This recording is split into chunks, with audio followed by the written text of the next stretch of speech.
Hi friends, I'm Puneeth. Welcome to our channel. ಸ್ನೇಹಿತರೆ, ಇವತ್ತು ನಾವು ಬ್ರಿಟಿಷ್ ಆಡಳಿತ ಪರಿಣಾಮಗಳು ಭಾರತದ ಇತಿಹಾಸದಲ್ಲಿ ಬ್ರಿಟಿಷ್ ಏನು ಭಾರತದ ಮೇಲೆ ಬಂದರು ವ್ಯಾಪಾರಕ್ಕೋಸ್ಕರ ಮತ್ತು ಅವರೇ ಇಲ್ಲಿ ಜಾಂಡ ಊರಿದ್ರು, ಏನೇನು ಮಾಡಿದ್ರು, ಇದೆಲ್ಲ ನಿಮ್ಗೆ ಓದಿರ್ತೀರಾ. ಬಟ್ ಎಕ್ಸಾಮ್ ಪರ್ಸ್ಪೆಕ್ಟಿವಿಂದ ಏನೇನು ಇಂಪಾರ್ಟೆಂಟ್ ಆಗುತ್ತೆ ಅಂತಕ್ಕಂಥದ್ದು ಈ ವಿಡಿಯೋದಲ್ಲಿ ಹೇಳ್ತಾ ಹೋಗ್ತೀನಿ. ಪ್ರತಿಯೊಂದು ಎಕ್ಸಾಮ್ಗೂ ಕೂಡ ಇಂಪಾರ್ಟೆಂಟ್ ಆಗುತ್ತೆ. KS ಇಂದ ಹಿಡಿದು ನಿಮಗೆ PSI PC ತನಕ ಕೂಡ, FDA SDA ತನಕ ಕೂಡ ನಿಮಗೆ ಇದು ಹೆಲ್ಪ್ ಆಗ್ತಾ ಹೋಗುತ್ತೆ. ಇಲ್ಲಿ ನಾನು ಪಾಯಿಂಟ್ಸ್ ಮಾಡಿದ್ದೀನಿ, ನೀವು ಓದಿರ್ತೀರಾ. ಒಂದೊಂದು ಕಡೆ ಒಂದೊಂದು ಇರುತ್ತೆ ನಿಮಗೆ. ರೈತವಾರಿ ಪದ್ಧತಿ, ಮಹಲ್ವಾರಿ ಪದ್ಧತಿ ಆಗಿರ್ಬೋದು, ಸಾಮಾಜಿಕವಾಗಿ ಸುಧಾರಣೆ ತಂದಿರೋದಾಗಿರ್ಬೋದು, ಮತ್ತು ನಮ್ಮ ಸಂಪತ್ತನ್ನು ಸೋರಿಕೆ ಮಾಡಿರ್ತಕ್ಕಂಥದ್ದಾಗಿರ್ಬೋದು. ಸೊ ಇದು ಅಲ್ಲಲ್ಲಿ ಓದಿರ್ತೀರ. ಇದನ್ನೆಲ್ಲ ಒಂದೇ ವಿಡಿಯೋದಲ್ಲಿ ಕ್ಯಾಪ್ಚರ್ ಮಾಡಿಕೊಂಡು ಬ್ರಿಟಿಷ್ ಆಡಳಿತದಿಂದ ನಮಗೆ ಭಾರತದ ಮೇಲೆ ಏನೇನು ಪರಿಣಾಮ ಆಯಿತು ಅಂತಕ್ಕಂಥದ್ದು ಈ ವಿಡಿಯೋದಲ್ಲಿ ನಾನು ನಿಮಗೆ ತಂದಿರ್ತಕ್ಕಂಥದ್ದು. Okay, fine. ಸೊ ಬನ್ನಿ, ಯಾರು ನನ್ನ ಟೆಲಿಗ್ರಾಮ್ ಚಾನಲ್ ಜಾಯ್ನ್ ಆಗಿಲ್ಲ, ದಯವಿಟ್ಟು ಟೆಲಿಗ್ರಾಮ್ ಚಾನಲ್ ಜಾಯ್ನ್ ಆಗಿ. ಇದರ ಲಿಂಕ್ ಕೂಡ ಡಿಸ್ಕ್ರಿಪ್ಷನ್ ಬಾಕ್ಸಲ್ಲಿದೆ, ಪುನೀತ್ ಫೋರಮ್ ಅಂತೇಳಿ. ಇಲ್ಲ ನೀವು ಟೆಲಿಗ್ರಾಮ್ನಲ್ಲಿ ಹೋಗಿ ಪುನೀತ್ ಫೋರಮ್ ಅಂತ ಸರ್ಚ್ ಮಾಡಿದ್ರೆ ನನ್ನ ಯೂಟ್ಯೂಬ್ ಚಾನಲ್ ಏನು ಸಿಂಬಲ್ ಇದೆ, PF ಅನ್ನೋ ರೀತಿ ಅದೇ ಸಿಂಬಲ್ ಇರ್ತಕ್ಕಂಥದ್ದು ನನ್ನ ಟೆಲಿಗ್ರಾಮ್ ಚಾನಲ್ ಕೂಡ ನೀವು ಜಾಯ್ನ್ ಆಗ್ಬೋದು. PDFಸು ಮತ್ತು ನಿಮಗೆ ಡೈಲಿ ಕ್ವಿಝಸ್ಸು, ನ್ಯೂಸ್ ಪೇಪರ್ಸು, ಸೊ ಎಲ್ಲ ರೀತಿ ನಿಮಗೆ ಕಾಂಪಿಟೇಟಿವ್ ಎಕ್ಸಾಮ್ಗೆ ಏನು ತಯಾರಿ ಆಗ್ತೀರಾ ಅದಕ್ಕೆ ಎಲ್ಲ ಡೀಟೇಲ್ಸ್ ಇರುತ್ತೆ. ಜಾಬ್ ರಿಲೇಟೆಡ್ ನೋಟಿಫಿಕೇಷನ್ಸ್ ಇರುತ್ತೆ. ಸೊ ಜಾರ್ ಜಾಯ್ನ್ ಆಗಿಲ್ಲ ನನ್ನ ಟೆಲಿಗ್ರಾಮ್ ಚಾನಲ್ಗೆ ಜಾಯ್ನ್ ಆಗಿ. ಫೈನ್. ಸೊ ಬ್ರಿಟಿಷರ್ ಆಡಳಿತ ಪರಿಣಾಮಗಳೇನು? ಸೊ ಇಲ್ಲಿ ನಾನು ಸಿಂಗಲ್ ಲೈನರ್ ತಂದಿದ್ದೀನಿ. ಸೊ ಒಂದೊಂದಕ್ಕೆ ಹೆಂಗೆ ಉತ್ತರ ಕೊಡಬೇಕು, ಯಾವ ರೀತಿ ಟೆಸ್ಟಲ್ಲಿ ಕೇಳ್ತಾರೆ ಎಲ್ಲನೂ ನಾವು ತಿಳ್ಕೊತಾ ಹೋಗೋಣ. ಫೈನ್. ಸೊ ಇದಕ್ಕಿಂತ ಮುಂಚೆ ನಾನು ನಿಮಗೆ ಪೀಠಿಕೆ ಕೊಡಬೇಕಾಗತ್ತೆ. ಫಸ್ಟು ಬ್ರಿಟಿಷ್ ಆಡಳಿತದಲ್ಲಿ ಯಾವ ರೀತಿ ಪರಿಣಾಮ ಆಯಿತು, ಪಾಸಿಟಿವ್ ನೆಗೆಟಿವ್ ಅಲ್ವಾ, ಧನಾತ್ಮಕ ಋಣಾತ್ಮಕ. ಫಸ್ಟ್ ಅದ್ರ ಬಗ್ಗೆ ಎಕ್ಸ್ಪ್ಲೇನ್ ಮಾಡ್ತೀನಿ, ಆಮೇಲೆ ಈ ಒಂದು ಸಿಂಗಲ್ ಲೈನ್ ನಾವು ಏನಿದೆ ಅದಕ್ಕೆ ಬರೋಣ. ಓಕೆ. ಸೊ ಭಾರತ ಆಳಬೇಕಾದ್ರೆ ಬ್ರಿಟಿಷರು ನಿಮಗೆ ಗೊತ್ತಿದೆ, ಒಂದು ಹೈ ಟ್ಯಾಕ್ಸಸ್ ಇತ್ತು, ಅಂದರೆ ತೆರಿಗೆಗಳು ಜಾಸ್ತಿ ಇತ್ತು. ಸಾಲ್ಟ್ ಅಂದರೆ ಉಪ್ಪಿನ ಒಂದು ಏಕಸ್ವಾಮ್ಯತೆ ಪಡ್ಕೊಂಡ್ರು, ಸಾಲ್ಟ್ ಮಾನೋಪೊಲಿ ಅಂತ ಕರಿತೀವಿ. ಅದನ್ನು ನಾವು ಸಾಲ್ಟ್ ಮಾರ್ಚ್ ಅಂತ ನಿಮ್ಗೆ ಗೊತ್ತಿದೆ. ಏನು ಉಪ್ಪಿನ ಸತ್ಯಾಗ್ರಹ ಮಾಡಿ ಅದನ್ನು ನಾವು ಹೋಗ್ಲಾಡ್ಸೋಕ್ಕೆ ಟ್ರೈ ಮಾಡಿರೋದು ನಿಮಗೆ ಅದು ಗೊತ್ತಿರ್ತಕ್ಕಂಥ ವಿಚಾರ. ಮತ್ತು ಅವರ ಟೈಮಲ್ಲಿ ಅಂದರೆ ಇಲ್ಲಿ ನೋಡಿ, ಪಾಸಿಟಿವ್ ನೆಗೆಟಿವ್ ಎರಡೂ ಮಾತಾಡೋಣ. ಓಕೆ, ಇಲ್ಲಿ ಪಾಸಿಟಿವ್ ನೆಗೆಟಿವ್ ಹೇಳ್ತಾ ಇದ್ದೀನಿ. ಅವ್ರದ್ದು ಟ್ಯಾಕ್ಸಸ್ ಹೈ ಇತ್ತು, ಬೇಕು ಬೇಕಂತ ಹೈ ತೆರಿಗೆ ಹಾಕಿದ್ರು. ಮತ್ತು ಫೆಮಿನೈನ್ ಅಂದರೆ ಕ್ಷಾಮಗಳು ಬಂದಿತ್ತು. ಯಾಕಂದರೆ ಅವರು ಆಡಳಿತ ತುಂಬ ಕಮ್ಮಿ ಇತ್ತು, ಅಂದರೆ ಕೀಳುಮಟ್ಟದಾಗಿರ್ತಿತ್ತು. ಅವ್ರು ತಮಗೆ ಬೇಕಾದ ರೀತಿ ಆಡಳಿತ ರೂಪಿಸ್ಕೊಂಡು ಇಲ್ಲಿನ ಜನರಿಗೆ, ಭಾರತೀಯರಿಗೆ ಅವರ ಆಡಳಿತಾತ್ಮಕವಾಗಿ ಕೊಡುಗೆ ಝೀರೋ ಆಗಿತ್ತು. ಸೊ ಅದರಿಂದ ಈ ಕ್ಷಾಮದಲ್ಲಿ ಅವರು ಅದನ್ನು ನಿಭಾಯಿಸೋಕ್ಕಾಗಲ್ಲ. ಸೊ ಇದೆಲ್ಲ ಒಂದು ಇದರಿಂದನೇ ಕೂಡ 1857 ಒಂದು ಸ್ವತಂತ್ರ ಸಂಗ್ರಾಮ ಆಗಿತ್ತು ಅಂತ ನಿಮಗೆ ಗೊತ್ತಿದೆ. ಮತ್ತು ಭಾರತೀಯರನ್ನು ಸೆಕೆಂಡ್ ಕ್ಲಾಸ್ ಸಿಟಿಸನ್ಸ್ ಥರ, ಸೆಕೆಂಡ್ ಕ್ಲಾಸ್ ಅಂದರೆ ಎರಡನೇ ವರ್ಗದ ಜನರ ಥರ ನೋಡ್ತಾ ಇದ್ರು. ಟ್ರೈನ್ಗಳಲ್ಲಿ, ರೈಲ್ವೆಗಳಲ್ಲಿ ಅವ್ರನ್ನ ಅಲೋ ಮಾಡ್ತಿರಲಿಲ್ಲ, ಸಿಂಗಲ್ ಕಂಪಾರ್ಟ್ಮೆಂಟ್ಗಳಲ್ಲಿ, ಅಂದರೆ ಫಸ್ಟ್ ಕ್ಲಾಸ್ ಕಂಪಾರ್ಟ್ಮೆಂಟ್ಗಳಲ್ಲಿ. ಸೊ ಇದೆಲ್ಲ ನೀವು ಓದಿರ್ತೀರ. ಜೊತೆಗೆ ಇನ್ಫ್ರಾಸ್ಟ್ರಕ್ಚರ್ ಅಂದರೆ ಮೂಲಭೂತ ಸೌಕರ್ಯಗಳಿತ್ತಲ್ಲ, ಅಂದರೆ ಮೂಲಭೂತವಾಗಿ ರೋಡ್, ಬ್ರಿಡ್ಜ್ ಇದೆಲ್ಲ ಮಾಡ್ರು. ಇದು ನೋಡಿ, ಇದೆಲ್ಲ ಪಾಸಿಟಿವ್ ಅಲ್ವಾ. ಬ್ರಿಟಿಷರ ನಮಗೆ ಪಾಸಿಟಿವ್ ಕೊಡುಗೆ. ಇದು ಆ್ಯಕ್ಚುಲಿ ಡೈರೆಕ್ಟಾಗಿ ಪಾಸಿಟಿವ್ ಅಂತ ಹೇಳಕ್ಕೆ ಬರೋಂಗಿಲ್ಲ.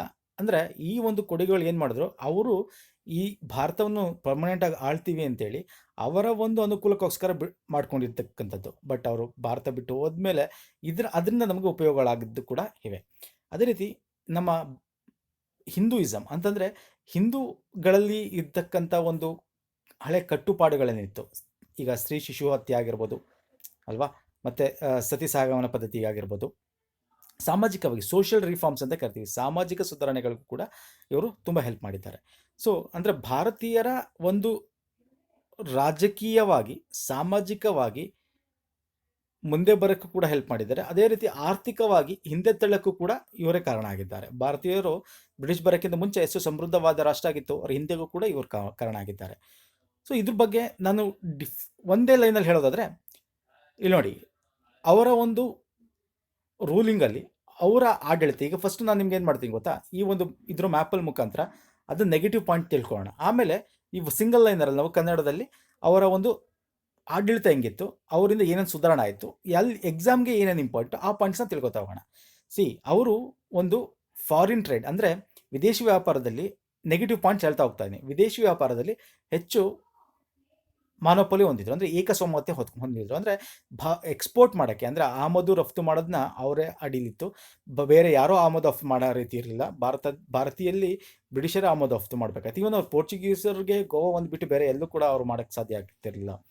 ಸೊ ಒಂದು ಇದರಿಂದ ಏನಾಯಿತು, ಅವ್ರಿಗೆ ಬೇಕಾಬಿಟ್ಟು ಎಕ್ಸ್ಪೋರ್ಟ್ ಮಾಡ್ಬೋದಾಗಿತ್ತು, ಇಂಪೋರ್ಟ್ ಮಾಡ್ಕೋಬೋದು, ಅಂದರೆ ಆಮದು ಮಾಡಿಕೊಂಡು ಎಷ್ಟು ಬೆಲೆಗೆ ಬೇಕಾದ್ರೂ ಮಾಡ್ಕೋಬೋದಾಗಿತ್ತು, ಎಷ್ಟು ಇದು ಬೇಕಾದ್ರೂ ಮಾಡ್ಕೋಬೋದಾಗಿತ್ತು. ಮತ್ತು ಹೆಚ್ಚಿನ ಸಂಪತ್ತು ಈ ಬ್ರಿಟನ್ ಅಂದರೆ ಲಂಡನ್ ನಾವೇನು ಹೇಳ್ತೀವಿ ಅಲ್ಲಿಗೆ ಹರಿದೋಗಿರ್ತಕ್ಕಂಥದ್ದು ಒಂದು. ಇನ್ನೊಂದು, ಅವರು ಹೆಚ್ಚು ಹೆಚ್ಚು ಕಚ್ಚಾ ಪದಾರ್ಥಗಳನ್ನು ಮಾರಾಟ ಮಾಡೋಕ್ಕೆ ಸ್ಟಾರ್ಟ್ ಮಾಡ್ತಾರೆ. ಅಂದರೆ ಎಕ್ಸ್ಪೋರ್ಟ್. ಮೊದಲು ಭಾರತದಲ್ಲಿ ಸಿದ್ಧ ಪದಾರ್ಥಗಳು ಮಾತ್ರ ಮಾರಾಟ ಆಗ್ತಾಯಿತ್ತು, ಅಂದರೆ ನಾವು ರಫ್ತು ಮಾಡ್ತಾ ಇದ್ವಿ. ಆದರೆ ಹೋಗ್ತಾ ಹೋಗ್ತಾ ಏನಾದರೂ ಕಚ್ಚಾ ಪದಾರ್ಥಗಳನ್ನು ರಫ್ತು ಮಾಡೋಕ್ಕೆ ಸ್ಟಾರ್ಟ್ ಮಾಡಿದ್ರು. ಹೆಂಗೆ? ಸೂಯೆಜ್ ಕ್ಯಾನಲ್, ನಿಮ್ಗೆ ಗೊತ್ತಿರೋ ಸೂಯೆಜ್ ಕ್ಯಾನಲ್ ಓಪನ್ ಆಯಿತು, ಪರ್ಷಿಯನ್ ಗಲ್ಫಲ್ಲಿ ಸೂಯೆಜ್ ಕ್ಯಾನಲ್ ಓಪನ್ ಆಯಿತು. ಸೊ ಅಲ್ಲಿ ಓಪನ್ ಆದಾಗ ಏನಾಯಿತು, ಅವ್ರಿಗೆ ಭಾರತಕ್ಕೆ ಬರೋಕ್ಕೆ ಈಸಿ ಆಯಿತು. ಇದರಿಂದ ಏನಾಯಿತು ಅಂತಂದರೆ ಅವರು ಆಫ್ರಿಕಾ ಕಡೆಯಿಂದ ಬಳಸ್ಕೊಂಬರೋದು ಕಮ್ಮಿ ಆಯಿತು. ಜೊತೆಗೆ ಇದರೆಲ್ಲದಿಂದ ಒಂದು ಕೈಗಾರೀಕರಣ ಒಂದು ಸ್ಟಾರ್ಟ್ ಆಗುತ್ತೆ. ನಾನಿಲ್ಲಿ ತುಂಬ ಡೀಪಾಗಿ ಇತಿಹಾಸಕ್ಕೆ ಹೋಗಲ್ಲ, ಕೈಗಾರೀಕರಣ ಹೆಂಗೆ ಸ್ಟಾರ್ಟ್ ಆಯಿತು ಅಂತೇಳಿ. ಬ್ರಿಟನ್ನಲ್ಲಿ ಕೈಗಾರೀಕರಣ ಹೆಂಗಾಯಿತು, ಆವಾಗ ಆ ಕೈಗಾರಿಕೆ ಬೇಕಾಗಿರ್ತಕ್ಕಂಥ ಕಚ್ಚಾ ವಸ್ತುಗಳಿಗೆ ಅವರು ಎಲ್ಲ ರಾಷ್ಟ್ರಗಳಲ್ಲೂ ಹುಡುಕಕ್ಕೆ ಸ್ಟಾರ್ಟ್ ಮಾಡ್ತಾರೆ. ಆಗ ತಾನೇ ಅಮೇರಿಕಾ ಸ್ವತಂತ್ರ ಆಗಿರುತ್ತೆ. ಅಮೇರಿಕದ ಕ್ರಾಂತಿ ಮುಖಾಂತರ ಅಮೇರಿಕಾ ಸ್ವತಂತ್ರ ಆಗಿರುತ್ತೆ. ಸೊ ಬ್ರಿಟಿಷರ್ಗೆ ಏನಾಗಿತ್ತು, ಅಲ್ಲಿನ ಇದನ್ನು ದುಡ್ಡನ್ನ ತೊಗೊಂಬರೋಕ್ಕೆ ಸಾಧ್ಯ ಆಗಲ್ಲ. ಸ್ವತಂತ್ರವಾಗಿ ಅಮೇರಿಕಾ ಘೋಷಣೆ ಆದಮೇಲೆ ಸೊ ಅವರು ಮುಖ ಮಾಡಿದ್ದು ಆಫ್ರಿಕಾ ಮತ್ತು ಭಾರತ. ಸೊ ಆಫ್ರಿಕಾಗಿಂತ ಭಾರತದಲ್ಲಿ ಬೇರೆ ರೀತಿಯಾದ ಒಳ್ಳೆಯ ಪದಾರ್ಥಗಳು ಮತ್ತು ಹೆಚ್ಚು ಹೆಚ್ಚು ಉತ್ತಮವಾದ ಪದಾರ್ಥಗಳಿತ್ತು ಅಂತ ಗೊತ್ತಿತ್ತು ಅವ್ರಿಗೆ.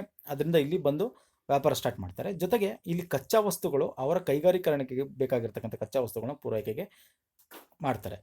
ಇಲ್ಲಿ ನೀವು ಒಂದು ತಿಳ್ಕೊಬೇಕು, ನಾವು ಸಿದ್ಧ ವಸ್ತುಗಳು ಮಾರಾಟ ಮಾಡಿದಾಗ ಬರೋವಂಥ ದುಡ್ಡು ಕಚ್ಚಾ ವಸ್ತುಗಳು ಮಾರಾಟ ಮಾಡಿದಾಗ ಬರಲ್ಲ. ಸೊ ಕಚ್ಚಾ ವಸ್ತುಗಳನ್ನ ಅವ್ರು ತೊಗೊಂಡೋಗಿ ಏನು ಮಾಡಿದ್ರು, ಸಿದ್ಧ ವಸ್ತುಗಳ ಮಾರಾಟ ಕೇಂದ್ರವಾಗಿ ಭಾರತ ಮಾಡಿಕೊಂಡ್ರು. ಸೊ ಇದು ಆರ್ಥಿಕವಾಗಿ ಪೆಟ್ಟು.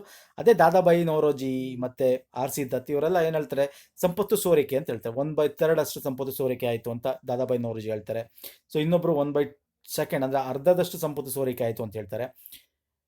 ಹಂಗಾರೆ ನಮ್ಮ ಭಾರತಕ್ಕೆ ಸಂಪತ್ತು ಬರಲೇ ಅಲ್ವಾ? ಸಂಪತ್ತು ಬಂತು.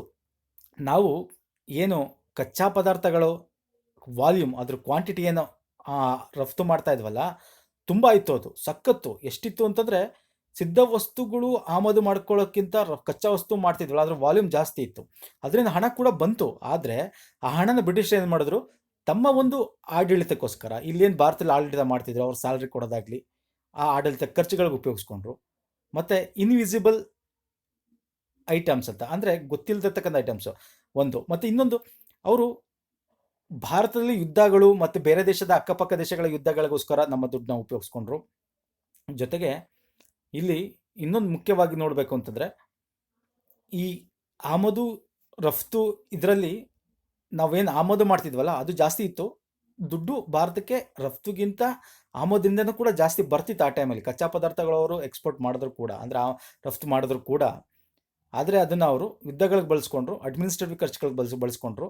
ಕೊನೆಗೆ ಏನಾಯಿತು ಅಂದರೆ, ಇಂಡೈರೆಕ್ಟಾಗಿ ಅದು ವಾಪಸ್ ಆ ದುಡ್ಡು ಇಂಗ್ಲೆಂಡ್ ಅಂತಂದರೆ ಬ್ರಿಟನ್ಗೆ ಹೋಗೋ ರೀತಿ ಆಯಿತು. ಸೊ ಇದೆಲ್ಲ ಆರ್ಥಿಕವಾಗಿ ಭಾರತ ಹಿಂದುಳಿದಕ್ಕೆ ಕಾರಣ ಆಗಿರ್ತಕ್ಕಂಥದ್ದು. ಸೊ ಟೋಟಲ್ ಆಗಿ ನಾವು ಡಿಫ್ರೆನ್ಸ್ನ ನೋಡೋದಾದರೆ ಪಾಸಿಟಿವ್ ನೆಗೆಟಿವ್ ಅಂತ.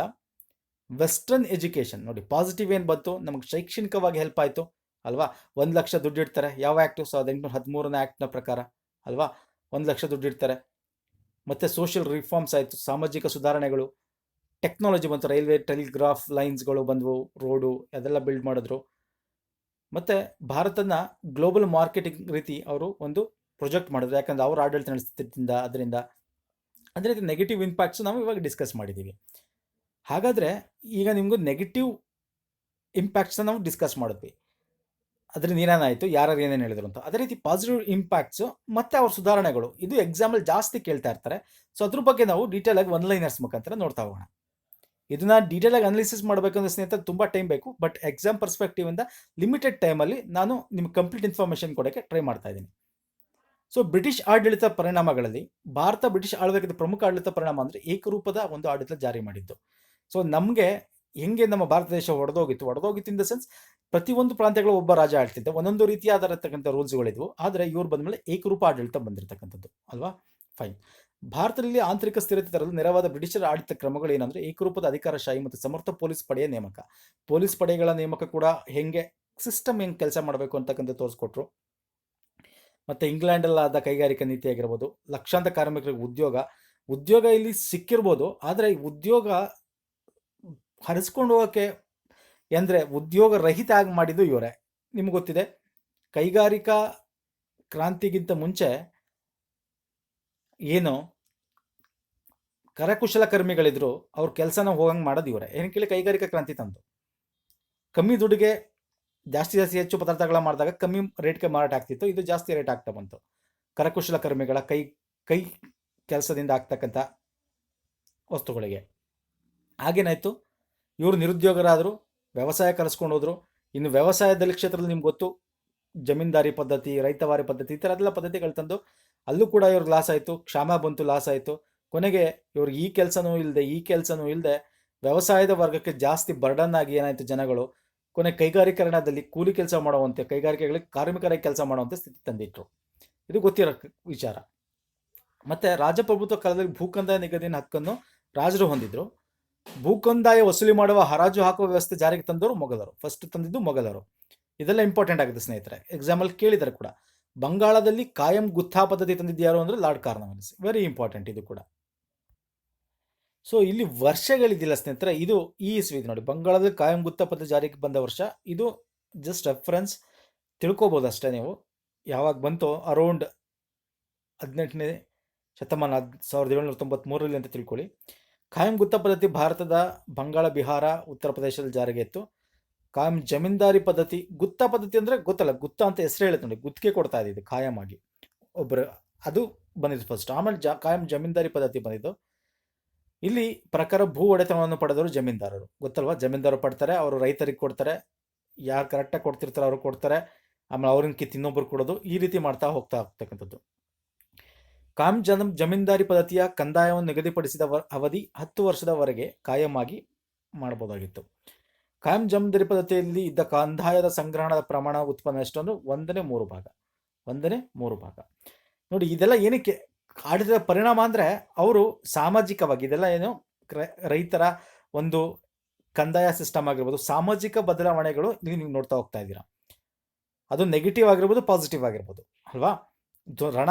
ಧನಾತ್ಮಕ ಆಗಿರ್ಬೋದು, ಋಣಾತ್ಮಕ ಆಗಿರ್ಬೋದು. ಜೊತೆಗೆ ನೆಕ್ಸ್ಟು ಶೈಕ್ಷಣಿಕ ನೋಡ್ತೀರಾ, ಅದಕ್ಕೇನೋ ಕೊಡುಗೆ ಕೊಟ್ಟರು ಭಾರತದಲ್ಲಿ. ಮತ್ತು ಅದರ ನೆಕ್ಸ್ಟು ಆರ್ಥಿಕ, ಈ ರೀತಿ ಎಲ್ಲ ನೋಡ್ತಾ ಹೋಗೋಣ ಪಾಯಿಂಟ್ ವೈಸ್, ಸಿಂಗಲ್ ಲೈನರಲ್ಲಿ. ಸೊ ನೀವು ಕ್ವಶನ್ ಕೇಳಿದ್ರು ಕೂಡ ನೀವು ಆನ್ಸರ್ ಬರೆಯೋಕ್ಕೆ ಈಸಿ ಆಗುತ್ತೆ. ಈ ಕಂದಾಯ ಏನು ಬರ್ತಿತ್ತು ಅದರಲ್ಲಿ ಬ್ರಿಟಿಷರು ಮತ್ತು ಜಮೀನ್ದಾರ ನಡುವೆ ಹಂಚಿಕೆ ಎಷ್ಟಾಗ್ತಿತ್ತು ಅಂದರೆ 89 ಭಾಗ ಕಂಪನಿಗೆ, 11 ಭಾಗ ಜಮೀನ್ದಾರಿಗೆ ಹೋಗ್ತಾ ಇತ್ತು. ಕಾಯಂ ಜಮೀನ್ದಾರಿ ಪದ್ಧತಿ ಭೂಮಿಯನ್ನು ಮಾರುವ ಹಕ್ಕು ಜಮೀನ್ದಾರಿಂಗಿತ್ತು. ಕಾಯಂ ಜಮೀನ್ದಾರಿ ಪದ್ಧತಿ ಬಂಗಾಳದಲ್ಲಿ ಭಾರತದಲ್ಲಿ ಹೆಚ್ಚು ಶ್ರೀಮಂತಗೊಳಿಸಿತು ಅಂತ ಹೇಳಿದ್ದು ಪಿ ರಾಬರ್ಟ್ಸ್ ಅವ್ರು ಹೇಳಿದ್ರು. ಅದನ್ನ ಆರ್ ಸಿ ದತ್ತಿ ಏನು ಹೇಳ್ತಾರೆ ಅಂದರೆ, ಕಾಯಂ ಜಮೀನ್ದಾರಿ ಪದ್ಧತಿಯು ಜಾರಿ ಹಿಂದೆಂದೂ ಮಾಡದ ಬುದ್ಧಿಪೂರ್ವಕ ಪ್ರಯೋಗ ಅಂತ ಹೇಳ್ತಾರೆ. ಬುದ್ಧಿಪೂರ್ವಕ ಪ್ರಯೋಗ ಆಯಿತು, ಆಯ್ತಾ? ಅಂದರೆ ನೆಗೆಟಿವ್ ಆಗಿ ಹೇಳ್ತಕ್ಕಂಥದ್ದು ಆರ್ ಸಿ ದತ್ ಅವರು. ಕಾಯಂ ಜಮೀನ್ದಾರಿ ಪದ್ಧತಿಯಲ್ಲಿ ಅತಿಯಾಗಿ ಶೋಷಣೆಗೊಳದವರು ರೈತರು, ನಿಮ್ಗೆ ಗೊತ್ತಿರೋದು.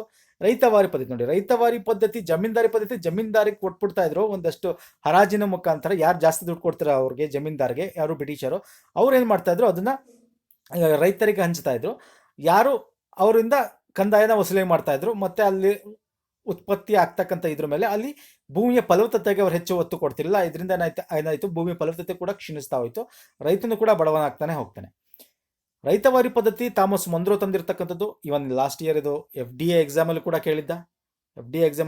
ವೆರಿ ಇಂಪಾರ್ಟೆಂಟ್ ಇದೆಲ್ಲ, ಇದು ತಿಳ್ಕೊಳ್ಳಿ. ನಾನು ನಿಮ್ಗೆ ಇಲ್ಲಿ ಹಿಂದೆ ಕೂಡ ಹೇಳ್ದೆ, ನಿಮ್ಗೆ ಇಲ್ಲಿ ಏನು ಹೇಳಿದೆ ನಾನು, ಜಮೀನ್ದಾರಿ ಪದ್ಧತಿ ಅಲ್ವಾ, ಕಾಯಂ ಗುತ್ತಾ ಪದ್ಧತಿ ಬಗ್ಗೆ ನೀವು ಕೇಳ್ಬೋದು, ಲಾರ್ಡ್ ಕಾರ್ನ್ವಾಲಿಸ್ ತಂದಿದ್ದು. ಸೊ ಇವೆಲ್ಲ ಇಂಪಾರ್ಟೆಂಟ್ ಆಗ್ತಾ ಹೋಗ್ತವೆ. ಜಮೀನ್ದಾರಿ ಪದ್ಧತಿ ಯಾರು ತಂದಿದ್ದು ಕಮೆಂಟ್ ಸೆಕ್ಷನ್ ತಿಳಿಸಿ ಸ್ನೇಹಿತರೆ, ವೆರಿ ಇಂಪಾರ್ಟೆಂಟ್. ಜಮೀನ್ದಾರಿ ಪದ್ಧತಿ ಯಾರು ತಂದಿದ್ದು? ಭೂಮಿಯನ್ನು ಅಳತೆ ಮಾಡಿ ಫಲವತ್ತತೆ, ನೀರಾವರಿ ಅನುಕೂಲ ಆಧಾರದ ಮೇಲೆ ಕಂದಾಯ ನಿಗದಿ ಮಾಡಿದ ಪದ್ಧತಿನ ರೈತವಾರಿ ಪದ್ಧತಿ ಅಂತ ಕರಿತೀವಿ. ಇಲ್ಲಿ ಡೈರೆಕ್ಟಾಗಿ ರೈತರೇ ಪೇ ಮಾಡಬಹುದಾಗಿದ್ದು, ಮಧ್ಯವರ್ತಿಗಳ ಹಾವಳಿ ಇರ್ತಿರಲಿಲ್ಲ. ರೈತವಾರಿ ಪದ್ಧತಿ ಬಹುಮಟ್ಟಿಗೆ ದಕ್ಷಿಣ ಮತ್ತು ಪಶ್ಚಿಮ ಭಾರತ ಅಂದರೆ ಮದ್ರಾಸಲ್ಲಿ ಫಸ್ಟ್ ಎಸ್ಟಾಬ್ಲಿಷ್ ಆಗುತ್ತೆ, ಆಮೇಲೆ ಬಾಂಬೆ ಪ್ರಾಂತ್ಯಕ್ಕೆ ಹೋಗುತ್ತೆ. ರೈತವಾರಿ ಪದ್ಧತಿ ಮೊದಲು ಮದ್ರಾಸ್ ಪ್ರಾಂತ್ಯದಲ್ಲಿ ಜಾರಿಗೆ ಬಂದರು 1820ರಲ್ಲಿ. ರೈತವಾರಿ ಪದ್ಧತಿಯಲ್ಲಿ ಕಂದಾಯ ವಸೂಲು ಮಾಡುತ್ತಿದ್ದವನು ಯಾರು ಅಂದರೆ ಸ್ಥಳೀಯ ವಂಶ ಪಾರಂಪರ್ಯವಾಗಿದ್ದ ಅಧಿಕಾರಿ. ರೈತವಾರಿ ಪದ್ಧತಿಯ ಪ್ರಕಾರ ವಸೂಲು ಮಾಡುತ್ತಿದ್ದ ಭೂಕಂದಾಯ ಪ್ರಮಾಣ ಎಷ್ಟಾದ್ರೆ ಉತ್ಪನ್ನದ 50% ಅಂದರೆ 1/2 ಕೊಡಬೇಕಾಗಿತ್ತು. ಉತ್ಪನ್ನದ 50%. ಓಕೆ, ಜಮೀನ್ದಾರಲ್ಲಿ 1/3 ಕೊಡಬೇಕಾಗಿತ್ತು. ರೈತವಾದಿ ಪದ್ಧತಿಯಲ್ಲಿ 1/2. ಬಟ್ ಇದರಿಂದ ಲಾಭ ಕೂಡ ಆಯ್ತು ರೈತರಿಗೆ, ಯಾಕಂದರೆ ಅವರ ಭೂಮಿಯ ಅಳತೆ ಫಲವತ್ತತೆ ಮೇಲೆ ನಿಗದಿ ಮಾಡ್ತಾ ಇದ್ರು. ಸುಮ್ಮನೆ ಬ್ಲೈಂಡಾಗಿ ಮಾಡ್ತಿರಲಿಲ್ಲ. ಕಮ್ಮಿ ಇರೋನು ಅಷ್ಟೇ ಕೊಡಬೇಕು, ಜಾಸ್ತಿ ಇರೋನು ಅಷ್ಟೇ ಕೊಡಬೇಕು ಅಂತ ಮಾಡ್ತಿರಲಿಲ್ಲ. ಫಲವತ್ತತೆ ಮೇಲೆ ಕೂಡ ಇದು ಕಾನ್ಸಂಟ್ರೇಟ್ ಮಾಡ್ತಾ ಇತ್ತು. ಸೊ ರೈತರ ಭೂಮಿಯ ಹಕ್ಕನ್ನು ದೃಢೀಪಡಿಸಿದ ಭೂಕಂದಾಯ ಪದ್ಧತಿ ಅಂದರೆ ರೈತವಾರಿ ಪದ್ಧತಿ. ರೈತರ ಆಸಕ್ತಿಯಿಂದ ಹೆಂಗ್ ಬೇಕಾದ್ರೆ ಕೇಳ್ಬೋದು ನೋಡಿ, ಈಗ ಕೇಳ್ಬೋದು, ರೈತರ ಭೂಮಿ ಹಕ್ಕನ್ನು ದೃಢೀಪಡಿಸಿದ ಭೂಕಂದಾಯ ಪದ್ಧತಿ ಯಾವುದು ಅಂತ ಕೇಳ್ಬೋದು ನಿಮಗೆ. ಇಲ್ಲಿ ಜಮೀನ್ದಾರಿ ಪದ್ಧತಿ, ರೈತವಾರಿ ಪದ್ಧತಿ ಅಲ್ವಾ, ಮಹಲ್ವಾರಿ ಪದ್ಧತಿ, ಮತ್ತೆ ಗುತ್ತಾ ಪದ್ಧತಿ ಇದೆಲ್ಲ ಆಗ್ಬೋದು. So right answer is ryotwari ಪದ್ಧತಿ. ಅದರಿಂದ ಪ್ರತಿಯೊಂದು ಪಾಯಿಂಟು ನೋಡ್ತಾ ಹೋಗಿ ಸ್ನೇಹಿತರೆ. ರೈತರು ಆಸಕ್ತಿಯಿಂದ ಉತ್ಪಾದನೆ ಹೆಚ್ಚಿಸಲು ಸಹಕಾರಿಯಾದ ಭೂಕಂದಾಯ ಪದ್ಧತಿ ರೈತವರಿ ಪದ್ಧತಿ. ಬರಗಾಲದ ಸಮಯದಲ್ಲಿ ರೈತರಿಗೆ ಕಂದಾಯ ಭಾಗಶಃ ಅಥವಾ ಪೂರ್ಣ ವಿನಾಯಿತಿ ಪಡೆಯುವ ಅವಕಾಶವಿದ್ದ ಭೂಕಂದಾಯ ಪದ್ಧತಿ ಯಾವುದು ಅಂದ್ರೆ ರೈತವರಿ ಪದ್ಧತಿ. ಹೆಂಗ್ ಬೇಕಾದ್ರೂ ಕೇಳಬಹುದು ಸ್ನೇಹಿತರೆ ಕ್ವಶನ್ಸ್. ಓಕೆ, ದಟ್ಸ್ ವೈ ಸಾಮಾನ್ಯವಾಗಿ ರೈತವರ ಪದ್ಧತಿ ಜನರ ಹುಟ್ಟುವಳಿ ಮತ್ತು ಸಂಪತ್ತಿನ ಕಡಿಮೆಗೊಳಿಸುವ ಅಭಿಪ್ರಾಯ ನೀಡಿದರು ಡಾಕ್ಟರ್ ಮುಖರ್ಜಿ ಅವರು. ಮಹಲ್ವಾರಿ ಪದ್ಧತಿ ಇನ್ನು ಕೂಡ ವೆರಿ ಇಂಪಾರ್ಟೆಂಟ್. ವಾಟ್ ಇಸ್ ಮಹಾವಲ್ಯ? ಮಹಲ್ ಪದದ ಅರ್ಥ ಏನು ಅಂದ್ರೆ ತಾಲೂಕು, ಒಂದು ಅಥವಾ ಹೆಚ್ಚು ಹಳ್ಳಿಗಳು, ಘಟಕಗಳು ಅಂತ ಹೇಳಿ. ಅಂದ್ರೆ ಒಂದು ಸೆಟ್ ಆಫ್, ಇವಾಗ ಏನು ನಾವು ಕಾಂಟ್ರಾಕ್ಟ್ ಫಾರ್ಮಿಂಗ್ ಅಂತ ಮಾಡ್ತೀವಲ್ಲ, ಅಟ್ ಪ್ರೆಸೆಂಟ್ ಇವಾಗ ನಮ್ಮ ಭಾರತದಲ್ಲಿ ಏನು ಒಂದು ರೂಲ್ಸ್ ಬಂದಿದೆ ಅಂದರೆ ಒಂದಷ್ಟು ಜಮೀನುಗಳನ್ನ ಒಟ್ಟಿಗೆ ಮಾಡಿ ಫಾರ್ಮರ್ ಕೋಪರೇಟಿವ್ ಸೊಸೈಟಿ ರೀತಿ ಅದನ್ನು ಕಾಂಟ್ರಾಕ್ಟ್ ಫಾರ್ಮಿಂಗ್ ರೀತಿ ಮಾಡಿಕೊಂಡು ಮಾಡ್ಬೋದು. ಅದನ್ನು ಆಗ ಮಹಲ್ವಾರಿ ಪದ್ಧತಿ ಅಂತ ಕರಿತಾ ಇದ್ರು. ಒಂದು ತಾಲೂಕು ಅಥವಾ ಹಳ್ಳಿಗಳು ಸೇರ್ಕೊಂಡು ಮಾಡ್ತಕ್ಕಂಥದ್ದು. ಇದು ಮಧ್ಯ ಭಾರತ, ಪಶ್ಚಿಮ ಭಾರತದಲ್ಲಿ ಹೆಚ್ಚಾಗಿ ಜಾರಿಯಲ್ಲಿ ಇತ್ತು. 1833 ಜಾರಿಗೆ ಬಂದಿದ್ದು. ಮಹಲ್ವಾರಿ ಪದ್ಧತಿಯಲ್ಲಿ ರೈತರು ಪಾವತಿ ಮಾಡಬೇಕಿದೆ ಕಂದಾಯ ಪ್ರಮಾಣ ಉತ್ಪನ್ನದ 66%. ಬ್ರಿಟಿಷ್ ಆಳ್ವಿಕೆಯಿಂದ ಭಾರತದ ಕೃಷಿಯ ಮೇಲದ ಪ್ರಮುಖ ಪರಿಣಾಮ ಅಂದರೆ ಕೃಷಿ ವಾಣಿಜ್ಯೀಕರಣ ಅಲ್ವಾ. ಇದರಿಂದ ಕೂಡ ನಮ್ಗೆ ಎಫೆಕ್ಟ್ ಆಯಿತು. ನಿಮ್ಗೆ ಗೊತ್ತಿದೆ, ಕೃಷಿ ವಾಣಿಜ್ಯೀಕರಣ ಆದಾಗ ಏನಾಯಿತು, ಇವ್ರಿಗೆ ನಾವು ಬೆಳೀತಿರ್ತಕ್ಕಂಥ ಆಹಾರ ಪದಾರ್ಥಗಳನ್ನ ತೆಗೆದು ವಾಣಿಜ್ಯ ಬೆಳೆಗಳನ್ನ, ಚಾಯ, ಟೀ ಮತ್ತು ನೀಲಿ ಬೆಳೆಗಾರರು, ಈ ಥರ ಹೊಗೆ ಸೊಪ್ಪು ಈ ರೀತಿಯನ್ನ ತಂದಾಗ ಏನಾಯಿತು, ವಾಣಿಜ್ಯ ಬೆಳೆಗಳಿಂದ ಬ್ರಿಟಿಷರಿಗೆ ಲಾಭ ಬಂತು. ಕ್ಷಾಮ ತಲೆ ತೋರಿದಾಗ ಏನಾಯಿತು, ಬರಗಾಲ ಬಂದಾಗ, ಮಳೆ ಇಲ್ಲದೆ, ಆವಾಗ ನಾವು ಆಹಾರ ಪದಾರ್ಥಗಳ ವ್ಯವಸಾಯನ ಬಿಟ್ಟಾದಾಗ ಏನಾಗುತ್ತೆ, ಆಹಾರ ಪದಾರ್ಥಗಳ ಒಂದು ಶಾರ್ಟೇಜ್ ಆಗುತ್ತೆ. ಈ ಟೈಮಲ್ಲೂ ಕೂಡ ಬ್ರಿಟಿಷರು ಕೈ ಚೆಲ್ಬಿಡ್ತಾರೆ. ಅಂದರೆ ಅವ್ರು ಏನೂ ಹೆಲ್ಪ್ ಮಾಡಲ್ಲ, ಬೇರೆ ಕಡೆಯಿಂದ ತರದಾಗಲಿ ಏನೂ ಕೂಡ ಮಾಡಲ್ಲ ಅವರು. ಸೊ ಅದರಿಂದ ಕೃಷಿಯ ವಾಣಿಜ್ಯೀಕರಣ ಕೂಡ ನಮ್ಮ ದೇಶಕ್ಕೆ ತುಂಬ ಆರ್ಥಿಕವಾಗಿ ಮತ್ತು ಜನರ ಮೇಲೆ ತುಂಬ ಪರಿಣಾಮ ಬೀರುತ್ತದೆ. ನೆಕ್ಸ್ಟ್, ಭಾರತದಲ್ಲಿ ಬ್ರಿಟಿಷ್ ಕಾಲದಲ್ಲಿ ಯಾಂತ್ರಿಕ ಕೈಗಾರಿಕೆಗಳು ಅಸ್ತಿತ್ವಕ್ಕೆ ಬಂದ ಸ್ಥಳಗಳು ಭಾರತದಲ್ಲಿ ಮುಂಬೈ, ಕಲ್ಕತ್ತಾ, ಅಹಮದಾಬಾದ್, ಮದ್ರಾಸ್. ಬ್ರಿಟಿಷರ ಕಾಲದಲ್ಲಿ ಭಾರತದಲ್ಲಿ ಬೆಳೆದ ಪ್ರಮುಖ ಕೈಗಾರಿಕೆಗಳು ಅಂದರೆ ಹತ್ತಿ, ಬಟ್ಟೆ, ಸೆಣಬು, ಕಾಗದ ಕೈಗಾರಿಕೆ. ಆಯಿತಾ. ಇಲ್ಲೂ ಕೂಡ ನಮ್ಮನ್ನ ಅವರು ಹಿಂದೆ ತಳ್ತಾರೆ. ಹೆಂಗೆ ಹಿಂದೆ ತಳ್ತಾರೆ ಹೇಳಿ? ಇಲ್ಲಿ ಜಸ್ಟ್ ಪದಾರ್ಥಗಳ ಮ್ಯಾನುಫ್ಯಾಕ್ಚರಿಂಗ್ ಇಂಡಸ್ಟ್ರಿ ಇರುತ್ತೆ, ಕ್ಯಾಪಿಟಲ್ ಇಂಡಸ್ಟ್ರಿ ಇರಲ್ಲ. ಕ್ಯಾಪಿಟಲ್ ಇಂಡಸ್ಟ್ರಿ ಅಂದರೆ ದೊಡ್ಡ ದೊಡ್ಡ ಪ್ರಮಾಣದ ಯಂತ್ರೋಪಕರಣಗಳು ತಯಾರಿಸ್ತಕ್ಕಂಥ ಇಂಡಸ್ಟ್ರಿ ನಮ್ಮ ಭಾರತದಲ್ಲಿ ಅವರು ಎಸ್ಟಾಬ್ಲಿಷ್ ಮಾಡಲ್ಲ. ಇದರಿಂದ ಏನಾಗುತ್ತೆ ಅಂದರೆ, ನಾವು ಈ ಭಾರಿ ಯಂತ್ರೋಪಕರಣಗಳು ಕೈಗಾರಿಕೆಗಳಿಗೆ ಏನು ಬೇಕು ಅದನ್ನ ನಾವು ಆಮದು ಮಾಡ್ಕೊಳ್ಳೋಕೆ ಸ್ಟಾರ್ಟ್ ಮಾಡ್ತಾರೆ. ಸೊ ಇದರಿಂದ ಕೂಡ ಬ್ರಿಟಿಷರಿಗೆ ಲಾಭ ಆಗುತ್ತೆ. ಮತ್ತು ನಮ್ಮ ಜನಗಳ ಒಂದು ಟೆಕ್ನಿಕಲ್ ಸ್ಕಿಲ್ಸು ಕೂಡ ಬೆಳೆಯೋಕ್ಕೆ ಅವರು ತಡೆ ಹೊಡ್ತಾರೆ. ಇದು ಕೂಡ ನಮ್ಮ ಒಂದು ನೆಗೆಟಿವ್. ಅಂದರೆ ಇವರ ಆಡಳಿತ ಪರಿಣಾಮವಾಗಿ ಭಾರತದ ಆರ್ಥಿಕತೆಗೆ, ಶೈಕ್ಷಣಿಕತೆಗೆ ಕೂಡ ಪೆಟ್ಟು ಬೀಳ್ತಕ್ಕಂಥದ್ದು. ಟೆಕ್ನಿಕಲ್ ಶೈಕ್ಷಣಿಕತೆ ಅಂತ ಹೇಳ್ಬೋದು ನಾವು. ಭಾರತದಲ್ಲಿ ಒಂದು ವರ್ಷಕ್ಕೆ 1 ಲಕ್ಷ ರೂಪಾಯಿ ಶಿಕ್ಷಣಕ್ಕೆ ಖರ್ಚು ಮಾಡಬೇಕೆಂದು ನಿರ್ದೇಶಿಸಿದ 1813 ಚಾರ್ಟರ್ ಆಕ್ಟ್. ಇದೆಲ್ಲ ಒಳ್ಳೇದು ನೋಡಿ. ಸೊ ಶಿಕ್ಷಣ ಅಂದರೆ English is A world language ಅಂತ ಏನು ಕರಿತೀವಿ. ಸೊ ಅದಕ್ಕೆ ಇವರು ಕೊಡುಗೆ ಕೊಟ್ಟಿದ್ದಾರೆ. ಇವಾಗ ನಾವು ಒಂದಷ್ಟು ಅವರು ಮಾಡಿರ್ತಕ್ಕಂಥ ಪಾಸಿಟಿವ್ ಥಿಂಗ್ಸ್ ಕೂಡ ನೋಡ್ತಾ ಹೋಗೋಣ. ಮೆಕಾಲೆ ಶಿಕ್ಷಣ ನೀತಿ ಕುರಿತು ಟಿಪ್ಪಣಿಯೊಂದಿಗೆ ಸಿದ್ಧಪಡಿಸಿದ ಕೌನ್ಸಿಲ್ ಕೊಟ್ಟ ವರ್ಷ 1835. ಅಂದರೆ ಮೆಕಾಲೆನ ಇದು ಮಾಡ್ತಾರೆ, ಅದ್ರ ಶಿಕ್ಷಣ ಪದ್ಧತಿ ಬಗ್ಗೆ ಕಂಪ್ಲೀಟಾಗಿ ರಿಪೋರ್ಟ್ ಕೊಡ್ತಾನೆ 1835ರಲ್ಲಿ. ಸೊ ಭಾರತದಲ್ಲಿ ಇಂಗ್ಲೀಷ್ ಶಿಕ್ಷಣ ಜಾರಿಗೆ ತರಲು ಶಿಫಾರಸು ಮಾಡಿದ ವರದಿ ಥಾಮಸ್ ಮೆಕಾಲೆ ಅವ್ರದ್ದು ಗೊತ್ತಿದೆ. ಭಾರತದ ಇಂಗ್ಲೀಷ್ ಶಿಕ್ಷಣದ ಪಿತಾಮಹ ಅಂತ ಮೆಕಾಲೆನ ಕರೀತಕ್ಕಂಥದ್ದು. ಪಾಶ್ಚಾತ್ಯ ಶಿಕ್ಷಣದ ಆರೋಮುಖ ಪ್ರಸಾರ ಸಿದ್ಧಾಂತದ ರಕ್ಷಕನ ಥಾಮಸ್ ಬೆಂಟಗನ್ ಮೆಕಾಲೆನ ಕರೀತಾರೆ. ಮೆಕಾಲೆ ಪ್ರಮುಖ ಕೃತಿಗಳು history of England, Indian penal code, very important. Okay, ಇವನ್ ಕಾನೂನು ನಿಮ್ಗೆ ಗೊತ್ತಿರಬೇಕಲ್ವಾ, ಲಾ ಕಮಿಷನ್ ಅಂತ ಏನು ಮಾಡ್ತೇವೆ ಕರಿತೀವಿ, ಕಾನೂನು ಕಮಿಷನ್ ಅಂತ. ಅದನ್ನು ಎಸ್ಟಾಬ್ಲಿಷ್ ಮಾಡಿದ್ದು ಭಾರತದಲ್ಲಿ ಫಸ್ಟು ಮೆಕಾಲೆನೇ ಅದರ ಒಂದು ಇದನ್ನು ಮಾಡ್ತಕ್ಕಂಥದ್ದು. Okay, fine. ನೆಕ್ಸ್ಟ್, ಭಾರತದಲ್ಲಿ ಇಂಗ್ಲೀಷ್ ಶಿಕ್ಷಣನ ಜಾರಿಗೆ ತಂದ ಗವರ್ನರ್ ಜನರಲ್ ಯಾರು ಅಂದರೆ William Bentinck. Okay, very important. Charles Wood ವರದಿ ಸರ್ಕಾರಕ್ಕೆ ಸಲಹೆಯಾದ ವರ್ಷ 1854. ಇದೇನಕ್ಕೆ ಬಂತು ವರದಿ ನಿಮ್ಗೆ ಗೊತ್ತೇ ಇರಬೇಕು. ಇಂಗ್ಲೀಷ್ ಶಿಕ್ಷಣದ ಮ್ಯಾಗ್ನಾಕಾರ್ಟಾ ಅಂತಲೇ ಕರಿತೀವಿ ಯಾವ ಒಂದು ವರದಿನ ಅಲ್ವಾ. ಇಲ್ಲಿದೆ ಚಾರ್ಲ್ಸ್ ವುಡ್ ವರದಿ ಸಲಹೆಯಾದ ವರ್ಷ 1854. ನೋಡಿ, ಭಾರತದ ಇಂಗ್ಲೀಷ್ ಶಿಕ್ಷಣ ಮ್ಯಾಗ್ನಾಕಾರ್ಟಾ ಅಂತಲೇ ಕರಿತೀವಿ ವುಡ್ಸ್ ವರದಿನ. ಇವನೇನಕ್ಕೆ ಅಪಾಯಿಂಟ್ ಮಾಡಿದ್ದಾರೆ ಕಮೆಂಟ್ ಸೆಕ್ಷನಲ್ಲಿ ತಿಳಿಸಿ. ವಾಟ್ ಇಸ್ ವುಡ್ಸ್ ವರದಿ, ಏನಕ್ಕೋಸ್ಕರ ಮಾಡಿದ್ರು? ಈಗ ತನಕ ನಾವು ನೋಡಿದ್ವಿ ಇಂಗ್ಲೀಷ್ ಶಿಕ್ಷಣದ ಬಗ್ಗೆ. ಸೊ ನಿಮಗೆ ಗೊತ್ತಿರುತ್ತೆ ಅಂದ್ಕೊಳ್ತೀನಿ. ಕಮೆಂಟ್ ಸೆಕ್ಷನಲ್ಲಿ ಅದರ ಆನ್ಸರ್ ತಿಳಿಸಿ. ವುಡ್ಸ್ ವರದಿ ಯಾವುದಕ್ಕೆ ಸಂಬಂಧಪಟ್ಟಿತ್ತು? ಭಾರತದಲ್ಲಿ ಸಾರ್ವಜನಿಕ ಶಿಕ್ಷಣ ಆಯೋಗ ರಚಿಸುವಂಥ ಸಲಹೆ ನೀಡಿದ್ರು ಚಾರ್ಲ್ಸ್ ವುಡ್. Okay, fine. ಇಲ್ಲ ಡೀಟೇಲ್ ಆಗಿ ಹೋಗಲ್ಲ ವುಡ್ಸ್ ವರದಿಯಲ್ಲಿ ಏನಿತ್ತು. ಸೊ ಈ ರೀತಿಯ ಡೀಟೇಲ್ ಆಗಿ ಹೋಗಲ್ಲ. ಇಲ್ಲಿ ಸಿಂಗಲ್ ಏನಾದ್ರು ತಂದಿರೋದು ಸ್ನೇಹಿತರೆ, ಅವರ ಆಡಳಿತದಲ್ಲಿ ಏನೇನು ಸುಧಾರಣೆ ಆಯಿತು, ಏನೇನು ಹೊಸ ರೂಲ್ಸ್ಗಳು ಬಂದವು, ಏನೇನೋ ನಿಷೇಧ ಮಾಡಿದ್ರು, ಇದನ್ನ ಒಂದೇ ಕಡೆ ನಿಮಗೆ ತಂದು ಎಕ್ಸಾಮ್ ಪರ್ಸ್ಪೆಕ್ಟಿವ್ನ ಹೆಲ್ಪ್ ಆಗಲಿ ಅಂತ ಮಾಡ್ತಾ ಇರ್ತಕ್ಕಂಥದ್ದು. ಇಲ್ಲಿ ಒಂದೊಂದನ್ನೇ ನಾವು ಡೀಟೇಲ್ ಆಗಿ ಡಿಸ್ಕಸ್ ಮಾಡೋಕ್ಕೆ ಹೋಗಲ್ಲ ಇಲ್ಲಿ, ಯಾಕಂದರೆ ನಾನು ಬೇರೆ ಬೇರೆ ವೀಡಿಯೋಸ್ಗಳಲ್ಲಿ ನನ್ನ ಪ್ಲೇಲಿಸ್ಟಲ್ಲಿ ಇದೆ, ಅಲ್ಲಿ ನಿಮಗೆ ಸಿಗ್ತವೆ ಅದು. ಭಾರತದ ಸಾರ್ವಜನಿಕ ಶಿಕ್ಷಣ ಇಲಾಖೆಯನ್ನು ರಚಿಸುವ ಸಲಹೆ ನೀಡಿದರು ಚಾರ್ಲ್ಸ್ ವುಡ್. ಬ್ರಿಟಿಷ್ ಭಾರತದಲ್ಲಿ ಸಾರ್ವಜನಿಕ ಶಿಕ್ಷಣ ಇಲಾಖೆ ಸ್ಥಾಪನೆಯಾದ ವರ್ಷ 1955. ವುಡ್ಸ್ ವರದಿಯನ್ನು ಒಪ್ಪಿ ಜಾರಿಗೆ ತಂದ ಗವರ್ನರ್ ಜನರಲ್ ಡಾಲ್ಹೌಸಿ. ಮಹಿಳಾ ಶಿಕ್ಷಣಕ್ಕೆ ಹೆಚ್ಚಿನ ಆದ್ಯತೆಯನ್ನು ನೀಡಬೇಕೆಂದು ತಮ್ಮ ವರದಿಯಲ್ಲಿ ತಿಳಿಸುತ್ತದೆ ಯಾರು ಅಂದರೆ ಚಾರ್ಲ್ಸ್ ವುಡ್. ಯಾಕಂದರೆ ಚಾರ್ಲ್ಸ್ ವುಡ್ ವರದಿ ವಿಸ್ತೃತವಾಗಿದೆ. ಮಹಿಳಾ ಶಿಕ್ಷಣ ಒಂದೇ ಅಲ್ಲ, ಯಾವ್ಯಾವ ರೀತಿ ಸಾರ್ವಜನಿಕ ಶಿಕ್ಷಣಗಳಿರಬೇಕು, ಪ್ರೈವೇಟ್ ಶಿಕ್ಷಣಗಳು ಹೆಂಗಿರಬೇಕು, ಸೊ ಇದ್ರ ಬಗ್ಗೆ ಎಲ್ಲ ಡೀಟೇಲ್ಸ್ ಇದೆ. ಸೊ ಇದನ್ನು ನಾವು ಬೇರೆ ವಿಡಿಯೋದಲ್ಲೇ ನೋಡೋಣ, ಇಲ್ಲಿ ತುಂಬ ಡಿಸ್ಕಸ್ ಮಾಡೋದು ಬೇಡ. ಚಾರ್ಲ್ಸ್ ವುಡ್ ವರದಿಯ ಆಧಾರದಲ್ಲಿ ವಿಶ್ವವಿದ್ಯಾಲಯ ಸ್ಥಾಪನೆಯಾದ ಸ್ಥಳಗಳು ಕಲ್ಕತ್ತಾ, ಮುಂಬೈ, ಮದ್ರಾಸ್. Very important. ಭಾರತದಲ್ಲಿ ಸ್ಥಾಪನೆಯಾದ ಪ್ರಥಮ ವಿಶ್ವವಿದ್ಯಾಲಯ ಕಲ್ಕತ್ತಾ ವಿಶ್ವವಿದ್ಯಾಲಯ 1857ರಲ್ಲಿ. ಬ್ರಿಟಿಷ್ ಕಾಲದಲ್ಲಾದ ಶಿಕ್ಷಣದ ಬೆಳವಣಿಗೆ ಪ್ರಮುಖ ಪರಿಣಾಮ ಸಾಂಸ್ಕೃತಿಕ ನವೋದಯ ಅಥವಾ ಪುನರುಜ್ಜೀವನ. ಇದು ನಿಮ್ಗೆ ಗೊತ್ತೇ ಇದೆ, ನಾನು ಪುನರುಜ್ಜೀವನ ಬಗ್ಗೆ ಸಪ್ರೇಟ್ ವಿಡಿಯೋನ ಮಾಡಿದ್ದೀನಿ, ನಾನು ಪ್ಲೇಲಿಸ್ಟಲ್ಲಿ ಸಿಗ್ತವೆ ನಿಮಗೆ. ಬ್ರಿಟಿಷ್ ಆಳ್ವಿಕೆಯ ಅವಧಿಯಲ್ಲಿ ಇಡೀ ದೇಶದ ಸಂಪರ್ಕ ಭಾಷೆ ಇಂಗ್ಲಿಷ್ ಆಗಿ ಬೆಳೀತು. ಇದೆಲ್ಲ ಅವರ ಆಡಳಿತದ ಪರಿಣಾಮಗಳಾಗಿದ್ದು. ಭಾರತದಲ್ಲಿ ಪ್ರಾಂತೀಯ ಭಾಷೆಗಳ ಬೆಳವಣಿಗೆ ಕಾರಣ ಇಂಗ್ಲಿಷ್ ಶಿಕ್ಷಣದ ಜಾರಿ. ದೇಶದ ಏನಕ್ಕೆ ಇಂಗ್ಲಿಷ್ ಶಿಕ್ಷಣ ಜಾರಿಗೆ ಬೆಳವಣಿಗೆ ಕಾರಣ ಆಯ್ತು? ನಾವು ಪ್ರಾಂತೀಯ ಭಾಷೆಗಳು ಇಂಗ್ಲಿಷ್ ನಮಗೆ ಮೇಲೆ ಹೇರಕ್ಕೆ ಬಂದಾಗ ಏನಾಯ್ತು, ನಮ್ಮ ಒಂದು ಪ್ರಾಂತೀಯ ಭಾಷೆಯ ಮೇಲೆ ಗೌರವ ಹೆಚ್ಚಾಗುತ್ತೆ, ನಮ್ಮ ಮಾತೃಭಾಷೆಯ ಮೇಲೆ ಗೌರವ ಹೆಚ್ಚಾಗುತ್ತೆ, ನಮ್ಮ ದೇಶೀಯ ಸಂಸ್ಕೃತಿ ಮೇಲೆ ಗೌರವ ಹೆಚ್ಚಾಗುತ್ತೆ. ಸೊ ಹಾಗಾಗಿ ನಮ್ಮ ಸಂಸ್ಕೃತಿ ಬೆಳೆಸಬೇಕು ಅಂತ ಒಂದು ಜ್ಞಾನ ನಮ್ಮ ಮನಸ್ಸಲ್ಲಿ ಆಳವಾಗಿ ಬೀಳ್ತಕ್ಕಂಥದ್ದು ಜನರಲ್ಲಿ. ದೇಶ ಉದ್ದಕ್ಕೂ ಸರ್ವ ಋತು ರಾಜಮಾರ್ಗಗಳು ನಿರ್ವಹಿಸುವ ಯೋಜನೆ ಹಾಕಿದ governor general lord William Bentinck. Okay, very important. So next ಬನ್ನಿ, ಸಾರ್ವಜನಿಕ ಕಾಮಗಾರಿ ಇಲಾಖೆಯನ್ನು ಸ್ಥಾಪಿಸಿದ ಗವರ್ನರ್ ಜನರಲ್ ಲಾರ್ಡ್ ಡಲ್ಹೌಸಿ. ಸಾರ್ವಜನಿಕ ಕಾಮಗಾರಿ ಅಂದರೆ ಸೋಷಿಯಲ್ ವರ್ಕ್ಸ್. ಓಕೆ, ಸಾಮಾಜಿಕವಾಗಿ ಏನೇನು ಅಂದರೆ ನಾವು ಕರಿತೀವಿ, ಏನು ಸರ್ಕಾರ ಸಾಮಾಜಿಕವಾಗಿ ಏನೇನು ಕೆಲಸಗಳು ಮಾಡ್ತವೆ ಜನರ ಅಭಿವೃದ್ಧಿಗೋಸ್ಕರ, ಅಂಥ ಕೆಲಸಗಳು ಸಾರ್ವಜನಿಕ ಕಾಮಗಾರಿ. ಲಾರ್ಡ್ ಡಲ್ಹೌಸಿ ಸಾರ್ವಜನಿಕ ಕಾಮಗಾರಿ ಇಲಾಖೆ ಸ್ಥಾಪಿಸಿದ 1954. ಸೇನಾಪಡೆಗಳ ಶೀಘ್ರ ಚಲನೆಗಾಗಿ ರೈಲು ಮಾರ್ಗ ಹಾಕಿದವನು Lord Dalhousie. Very important. Mumbai Thane ನಡುವೆ ಪ್ರಥಮ ಉಗಿಬಣಿ ಸಂಚರಿಸಿದ 1853. Very important. ಕೇಳಿದರೆ ಎಕ್ಸಾಮಲ್ಲಿ ಕೂಡ ಮುಂಬೈ ತಾಣ ಎಲ್ಲಿ ಪ್ರಥಮವಾಗಿ ರೈಲು ಭಾರತದಲ್ಲಿ ಸಂಚರಿಸಿದ್ರು? ಮುಂಬೈ ತಾಣ ನಡುವೆ. ಕಲ್ಕತ್ತಾ ರಾಣಿಗಂಜ್ ನಡುವೆ ರೈಲು ಮಾರ್ಗ ಆರಂಭವಾದ 1854. ನೆಕ್ಸ್ಟ್ ಇಲ್ಲಿ ಕಲ್ಕತ್ತಾ ರಾಣಿಗಂಜಲ್ಲಾಗುತ್ತೆ. ಭಾರತದಲ್ಲಿ ಸುಮಾರು 800 ಕಿಲೋಮೀಟರ್ಗೂ ಹೆಚ್ಚು ತಂತಿ ಸಂಪರ್ಕ ಕಲ್ಪಿಸಿದ ಗವರ್ನರ್ ಜನರಲ್ ಡಲ್ಹೌಸಿ. ನೋಡಿ, ತಂತಿ, ರೈಲು, ಡಲ್ಹೌಸಿ ನೆನಪಲ್ಲಿ ಇಟ್ಕೋಬೇಕು ನೀವು. ಮತ್ತು ಸಾರ್ವಜನಿಕ ಕಾಮಗಾರಿ ಇಲಾಖೆ ಡಲ್ಹೌಸಿ, ಇದು ಮೂರು ಕೂಡ ನೆನಪಲ್ಲಿ ಇಟ್ಕೋಬೇಕು. ನಿಮಗೆ ಡಲ್ಹೌಸಿ ಬಗ್ಗೆ ಕೊಟ್ಬಿಟ್ಟು ಈ 3 ಆಪ್ಷನ್ ಕೊಟ್ಟು ಮೇಲಿನ ಎಲ್ಲವೂ ಅಂತ ಕೊಟ್ಟರೆ ಆಗ ಮೇಲಿನ ಎಲ್ಲವೂ ಟಿಕ್ ಮಾಡಬೇಕಾಗುತ್ತೆ. ದಯವಿಟ್ಟು ಪ್ರತಿಯೊಂದು ಪಾಯಿಂಟ್ಸ್ ನೋಡ್ಕೊಳ್ಳಿ ಸ್ನೇಹಿತರೆ. ಭಾರತದಲ್ಲಿ ಮೊಟ್ಟ ಮೊದಲು ಮುದ್ರಣ ಯಂತ್ರ ಪ್ರವೇಶಿಸಿದ್ದು ಗೋವಾದಲ್ಲಿ, ಪೋರ್ಚುಗೀಸರು ಮಾಡಿದ್ದು. ಅದರ ನೆಕ್ಸ್ಟ್ ಟೈಮ್ ಮುದ್ರಣಗಳು ಸ್ಟಾರ್ಟ್ ಆಗ್ತಾ ಬರ್ತವೆ. ಭಾರತದ ಮೊಟ್ಟ ಮೊದಲ ಮುದ್ರಣ ಮೊದಲ ವರ್ತಮಾನ ಪತ್ರಿಕೆ ನಿಮ್ಗೆ ಗೊತ್ತಿದೆ, ದ ಬೆಂಗಾಲ್ ಗೆಜೆಟ್. ಇದನ್ನು ಸಪ್ರೇಟ್ ವಿಡಿಯೋನ ಮಾಡಿದ್ದೀನಿ. ಭಾರತ ಇಂಗ್ಲೆಂಡಿನಲ್ಲಿ ದರೋಡೆಯ ಆಟದ ಮೈದಾನವಾಗಿ ತಂದರು ಆಡಮ್ ಸ್ಮಿತ್. ಭಾರತ ಇಂಗ್ಲೆಂಡ್ಗೆ ದರೋಡೆಯ ಆಟ ಮಾಡಿದ ಅಷ್ಟೊಂದು ಸಂಪತ್ತನ್ನು ಲೂಟಿ ಮಾಡಿದ್ದಾರೆ. ದ ಬೆಂಗಾಲ್ ಗೆಜೆಟ್ ಪತ್ರಿಕೆ ಆರಂಭಿಸಿದವರು ಯಾರು ಅಂದರೆ ಜೇಮ್ಸ್ ಅಗಸ್ಟಸ್ ಹೀಕೆ ಅಂತಕ್ಕಂಥವ್ರು. ರಾಷ್ಟ್ರೀಯ ಚಳವಳಿಯ ಅಸ್ತ್ರಗಳಾಗಿ ಕಾರ್ಯನಿರ್ವಹಿಸಿದ ಮಾಧ್ಯಮ ಪತ್ರಿಕೆಗಳು. ಕನ್ನಡದ ಮೊದಲ ಪತ್ರಿಕೆ ಮಂಗಳೂರು ಸಮಾಚಾರ. ನಿಮ್ಗೆ ಗೊತ್ತಿರೋ ಕನ್ನಡ ಮೊದಲ ಪತ್ರಿಕೆ ಮಂಗಳೂರು ಸಮಾಚಾರ ಪತ್ರಿಕೆ ಆರಂಭಿಸಿದವರು ಮೋಗ್ಲಿಂಗ್ ಅಂತವರು.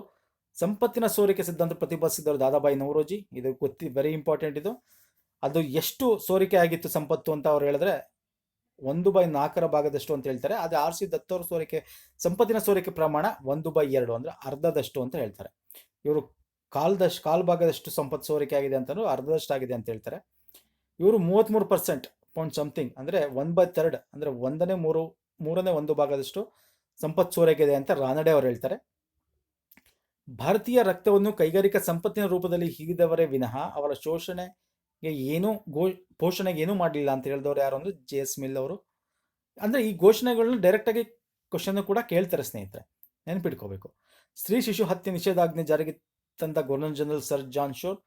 ಸ್ತ್ರೀ ಶಿಶು ಹತ್ಯೆ ನಿಷೇಧಾಜ್ಞೆ ಜಾರಿಗೆ ಬಂದ ವರ್ಷ 1795.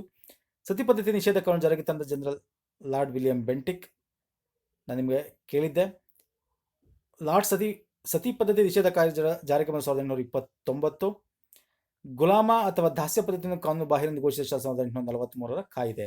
ಅಂದರೆ ಈ ಕಾಯ್ದೆ ಗುಲಾಮ ಮತ್ತು ದಾಸ್ಯ ಪದ್ಧತಿಯಲ್ಲಿ ಕಾನೂನು ಬಾಹಿರ ಅಂತ ಘೋಷಣೆ ಮಾಡಿರತಕ್ಕಂಥದ್ದು.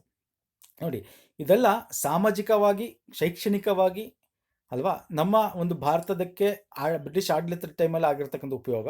ಅದೇ ರೀತಿ ಆರ್ಥಿಕವಾಗಿ ಕೂಡ ನಾವು ಹಿಂದೆ ಹೋಗಿದ್ದೀವಿ. ಇದೆಲ್ಲ ನಾನು ಡಿಸ್ಕಸ್ ಮಾಡಿದ್ದೀನಿ ಡೀಟೇಲ್ ಆಗಿ. ಸೊ ಆದಷ್ಟು ಕಮ್ಮಿ ಟೈಮಲ್ಲಿ ಮ್ಯಾಕ್ಸಿಮಮ್ ಥಿಂಗ್ಸ್ನ ನಿಮಗೆ ಶೇರ್ ಮಾಡೋಕ್ಕೆ ಟ್ರೈ ಮಾಡಿದ್ದೀನಿ ಸ್ನೇಹಿತರೆ. ಇಷ್ಟ ಆಗಿರೋ ದಯವಿಟ್ಟು ಲೈಕ್ ಮಾಡಿ, ಕಮೆಂಟ್ಸಲ್ಲಿ ನಿಮ್ಮ ಅನಿಸಿಕೆ ತಿಳಿಸಿ.